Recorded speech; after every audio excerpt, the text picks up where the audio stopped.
Oh my, what did they find in the attic at Broxholm's house, Mr. Smith's house? As you know, Susan and Peter are sneaking around their teacher's house. They think he's an alien, or at least Susan does. Peter's not sure if he believes her, but they checked one last door in the house. Everything else seemed weird, but not alien-y. Now we're going to find out what's in the attic. In Chapter 9, spoiler alert, the title is The Force Field in the Attic. Let's see what happens. For a long time, neither of us said a word. Is she? I asked at last. Peter didn't answer me. Peter, I hissed, pinching his arm. Do you think she's alive? Peter turned to me. I could see his face in the blue glow that came from the thing in the center of the attic. His eyes were glazed and blank. I wasn't sure whether he even knew I was there. Peter! I hissed. He shook his head. You weren't kidding, were you? Ah, of course I wasn't kidding. But do you know what this means? Yeah, it means we're in big trouble. Now let's get up there and see if we can figure out what's going on. An alien, said Peter, his voice filled with awe. Mr. Smith is an alien. We're not alone. What are you talking about? I hissed.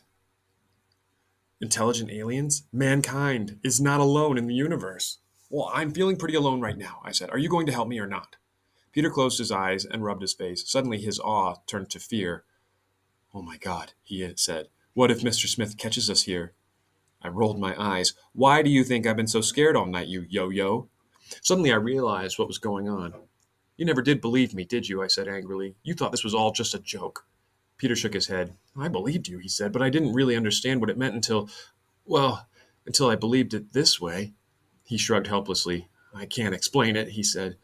It didn't make any difference. I understood. He was feeling the way I felt when I saw Broxholm take his face off.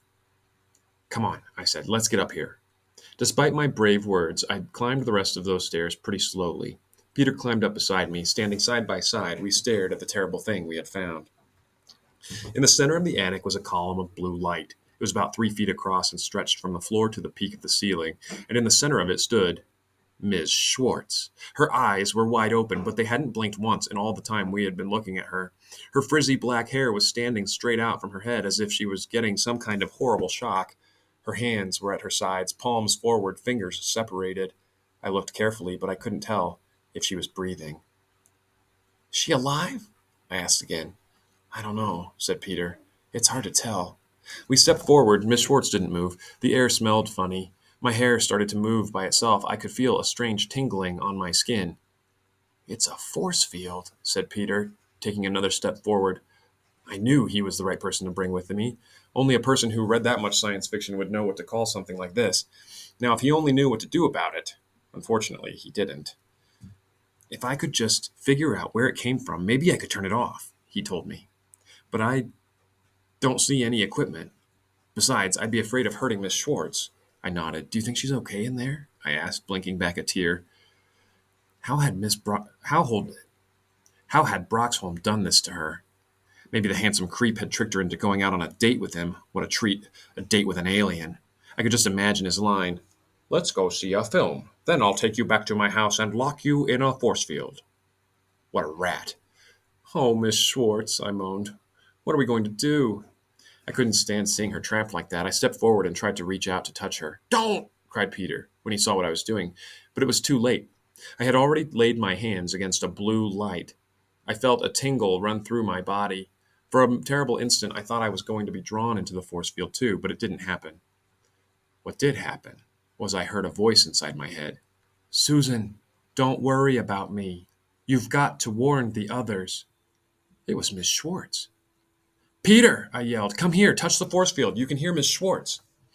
I suppose it sounded crazy, but by this time he was ready to believe anything. He pushed through the heavy air that surrounded the force field and put his hands next to mine on the column of light. Hello, Peter, said Miss Schwartz. Telepathy, whispered Peter in awe. These guys are amazing. Yes, they are, said Miss Schwartz inside our heads. Amazing and dangerous. What do they want? I asked. You, she said. I yelled and jumped back from the force field. The air around me felt so thick, it was hard to move through it. I realized I had lost my connection with Miss Schwartz. Pushing forward, I pressed my hands back against the force field. I'm sorry, said Miss Schwartz. I didn't mean to frighten you. I looked at her face. Her eyes were staring straight ahead. It was weird to hear her voice inside my head when she was standing there like that, looking as if she had been frozen. Don't worry about me, she said. Your job right now is to warn the others. Warn them of what? Asked Peter. About Broxholm. His mission here is to find 5 students to take back with him. He plans to select the best, the worst, and the 3 most average kids. What's he going to do with them? I asked. The voice inside my head sounded worried. I don't know for sure. The plan is to bring them back here and head out into space on the night of May 26th. But that's next week, I cried. Miss Schwartz moaned. Oh, I didn't know so much time had gone by, she whispered inside our heads. I can't keep track inside here. Listen, you have to unmask him somehow. If you don't, you're all in terrible danger. Just then we heard the front door open and close. Talk about terrible danger. Broxholm was back. Ooh! Broxholm the alien, Mr. Smith the teacher, is back in the house. Oh boy, oh boy. Well, so now we know they are trying to kidnap 5 kids from Earth to take them back somewhere in outer space. And it's kind of all happening next week. Poor Miss Schwartz. Sounds like she's been in this force field for a while. Feel bad for her, too.